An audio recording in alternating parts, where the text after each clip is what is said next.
Ma camarade, comment allez-vous? Ben, je vais bien. Alors, c'est un grand plaisir de vous avoir. C'est vrai que ce n'est pas évident. Hein?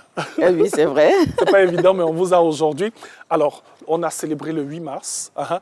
On est encore dans cette célébration hein, jusqu'à fin mars.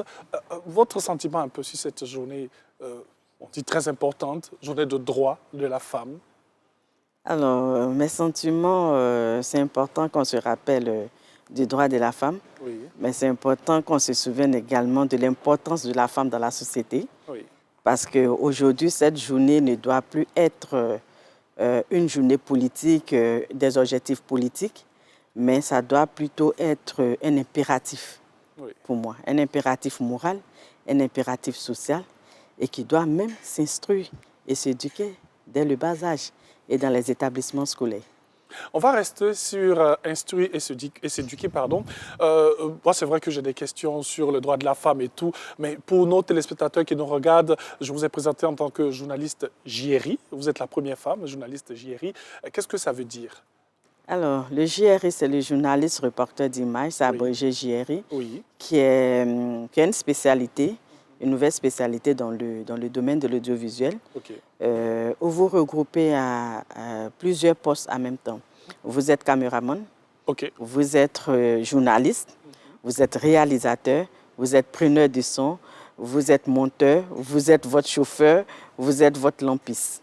Donc, c'est plusieurs postes en même temps qui exercent dans le métier de JRI. Dans le métier de JRI. Mais qui en même temps, aujourd'hui, je dirais, une solution à la crise que traversent nos médias en audiovisuel, parce qu'un salaire pour 7 postes, ça ne supprime pas les autres postes, parce qu'il y a des postes studio, mais pour des reporters, je pense que c'est quelque chose d'important. Bien sûr. Donc, en d'autres termes, hein, quand on part sur le terrain, on part seul, avec son matériel. Avec son matériel. On part seul et on doit être capable de tout faire, de tout monter et de pouvoir diffuser l'élément. Alors, merci beaucoup hein, pour ces éclairages, pour toutes les personnes qui nous suivent en ce moment. Vous êtes journaliste, vous êtes une femme. Voilà, on parle des droits de la femme. Qu'est-ce que vous pouvez dire sur la femme journaliste aujourd'hui en Côte d'Ivoire? Alors, la femme journaliste, mais de manière générale, hein, au fait, il faut qu'aujourd'hui les femmes arrivent à se mettre au-dessus de ce diplôme en griffe que j'appelle le diplôme être femme. D'accord? Être femme n'est pas une compétence. Être femme n'est pas une compétitivité. Voilà, il faut mettre plus nos compétences en avant. Raison pour laquelle je suis très contre le mot égalité de sexe. Parce que là, je veux qu'on parle d'égalité de chances. D'accord, je veux qu'on parle d'égalité de chances parce que nous avons les mêmes chances que les hommes et nous pouvons réussir les objectifs que les hommes ont. Comme être une femme et être JRI, par exemple. Voilà, donc il ne faut pas se mettre de barrière, il faut déjà sauter ce verrou-là. Vraiment dire aux femmes qu'il faut sauter ces verrous parce que nous sommes capables de tout faire. L'intelligence, la compétence, la compétitivité et j'en passe n'ont pas de sexe. Ils ont plutôt le résultat et les objectifs. Justement. Voilà. Donc avec vous, quand on parle de droit, il faut vraiment mettre aussi en avant le droit à l'éducation. C'est important, il faut se former. C'est très important, il faut se former. Il faut s'éduquer, il faut se former. Et c'est très important. C'est déjà la base, au fait, du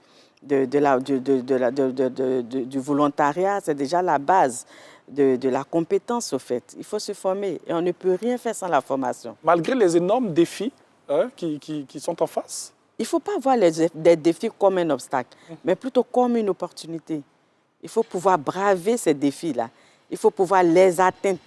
Parce que si vous ne les atteignez pas, là, on peut parler peut-être voilà, d'un petit problème. Mais il faut pouvoir... Parce que nous avons les compétences, on peut le faire. On peut le faire. Les hommes, ils ont un cerveau, ils ont une tête. Nous avons tous un cerveau, une tête. Ils ont des bras, ils ont des pieds. Bon, d'autres personnes ne l'ont pas. Les femmes également. Donc, pour dire que nous sommes capables de faire tout ce que les hommes sont capables de faire, il faut sauter ce verrou. Il faut sauter ce verrou et se dire qu'il est impératif que nous puissions éduquer nos jeunes filles à cette éducation professionnelle, à savoir se vendre. C'est surtout ça. Se vendre, c'est pas... Vous savez ce que je veux dire? Justement. Se vendre, c'est vendre ses compétences, c'est vendre son savoir, c'est vendre son intelligence. C'est ça, se vendre. Si vous devez vous vendre en griffe, comme je l'ai dit, votre carrière, elle est très courte.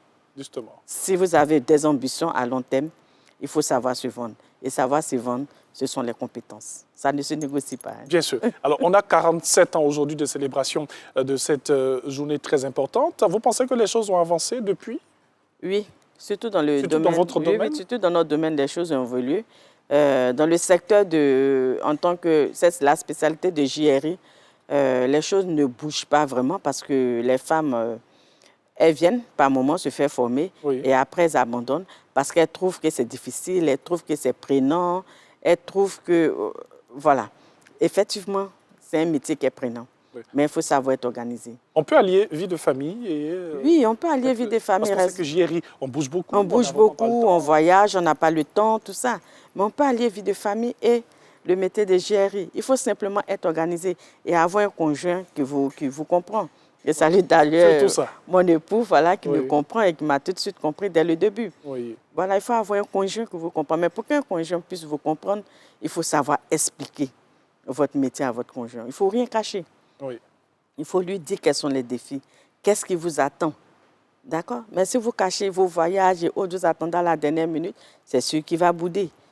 Il doit savoir que vous êtes une personne qui bouge, vous êtes une personne dont l'agenda est très serré. Oui. Donc, il se contente du peu de temps souvent que vous lui accordez.